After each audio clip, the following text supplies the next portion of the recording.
Coming up on the bench, it's been nearly a month since Syracuse football tasted sweet victory. After 3 straight one-score losses, SU tested its luck down in Blacksburg. In a game that'll make you grip your pillow tight, can Dino Babers lead his team to Never Never Land? Plus, women's soccer also hitched a ride below the Dixon line for a pair of bouts against a couple alpha predators. Will the Qs end its struggles, or will the Orange get devoured by tigers and wolves?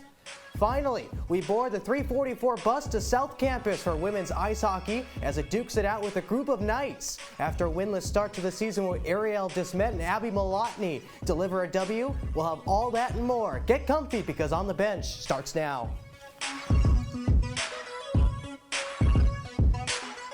Welcome one, welcome all to some On the Bench. I'm your host, Anthony Vasquez, and I'm joined across the studio by Tyler Aiken and the legendary Ian Nicholas. And guys, you'll be called upon in just a moment, but before that, let's get our chores out of the way and start with some headlines from the hardwood. We may be in the off-season for Syracuse basketball, but in this day and age, recruiting is a 24/7 job, and it was on display last week. The Orange added to his stat class by landing 4-star forward Chris Bunch. The 6'7" winger from Utah dazzled the high school circuit en route to being named the 3rd best recruit in the state, according to 24/7 Sports. Bunch had multiple Power 5 offers, ranging from Rutgers to ACC rival Florida State, but at the end of the day, he chooses the 315 as his new home and Jim Boeheim as his new coach. Moving from the future to the present now, Q's running back Sean Tucker has hit yet another momentous milestone. The 30-year tailback surpassed the 1,000-yard mark after another eye-popping performance against Vaught Tech. Tucker is the 17th ball carrier in SU's storied history to reach that mark, and he did it in just 8 games. Oh, and by the way, he's only 300 yards away from breaking Joe Morris's single-season rushing record. Keeping it here with some football now, after a quick 3-1 start to 2022, the Orange are reeling right now, having lost 3 straight by combined 9 points. Will Sean Tucker and Garrett Trader keep it from growing to 4? Well, let's find out. Syracuse versus Virginia Tech. It may have been a 12:30 start, but Lane Stadium was rocking, and so was this Vaught Tech offense. First quarter, Braxton Bormeister rolls out and floats one to tight end Drake Dulis, and the Hokies draw first blood. Ensuing possession, we told you this man eclipsed the 1K yard mark, and this is a big reason why. Sean Tucker squirts free for a 29-yard house call to knot things up, but this offense kept the pedal to the metal.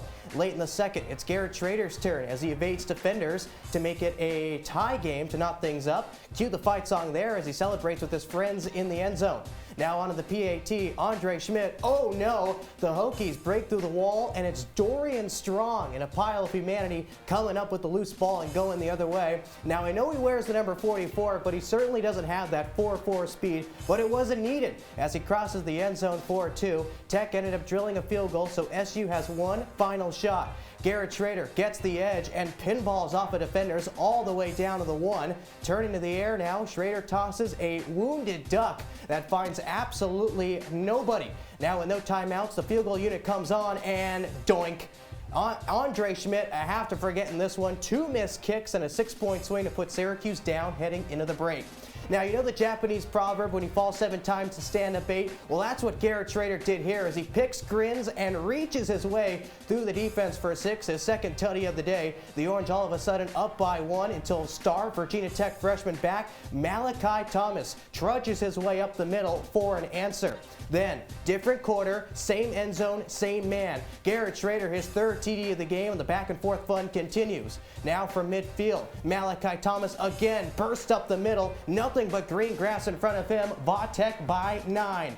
Next possession, 3rd and goal from the 12. You gotta have it. And Garrett Trader delivers an absolute dot to Courtney Jackson to cut the lead back down to 2. Now with no timeouts left, watch this. Rob Hanna comes off the edge and explodes for a sack, a stop that SU desperately needed. Now from midfield, Garrett Trader, prayer deep. That's caught by Damian Alford, who mosses his defender and scampers in for the go-ahead touchdown. But this is college football, folks. You know this game ain't ending without a Hail Mary. Bormeister running for his life, looking for space to heave it deep. He gets it off, but it is batted away, and it's the Orange coming out of this one with a thrilling Saturday afternoon victory and ending the losing streak at 3. So with that win, SU claws its way back to 500, and it wasn't without the heroic play of its QB1. It feels like we've been waiting for an eternity for the Mississippi State transfer to step up, and boy, did he carry his team down in Blacksburg. 5 touchdowns and 410 total yards, a handful more than what Eric Dungy did in his 6 TD performance almost 3 years ago.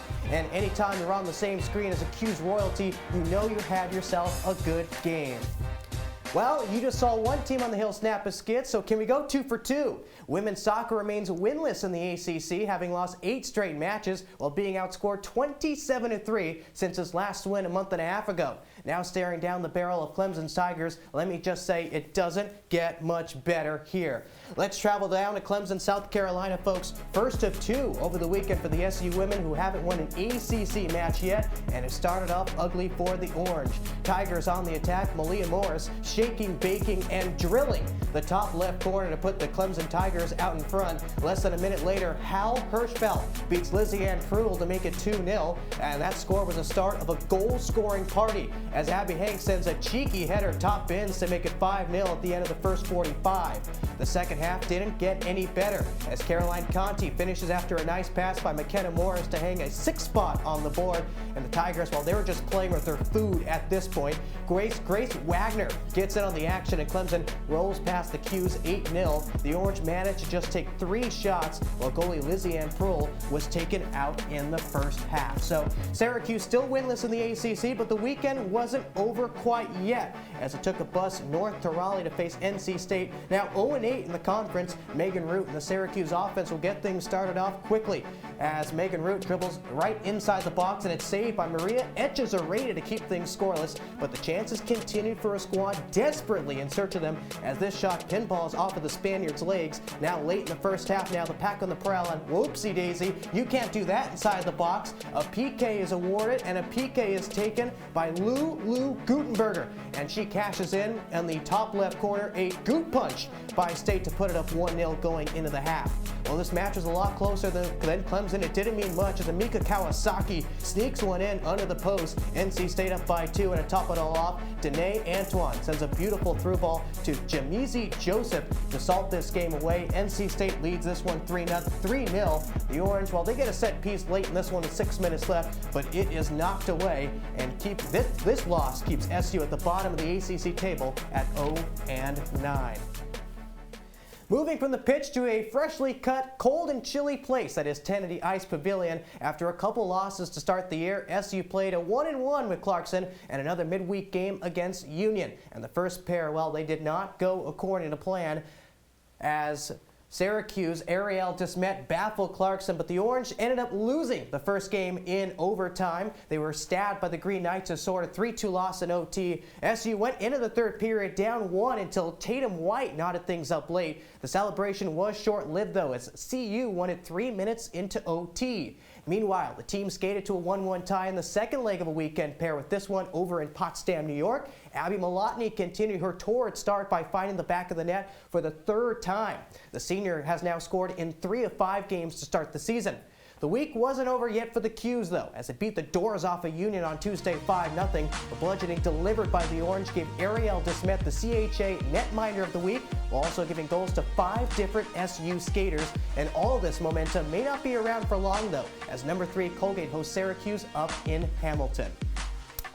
Coming up on the bench, we call upon our analysts to make some headsy financial decisions in a game we like to call Wolf of Marshall Street. Can we trust Ian Nicholas to handle your money? Well, let's stick around to find out, because OTB rolls on in just a moment. Maybe he's really focused. Maybe he likes spinning the wheels.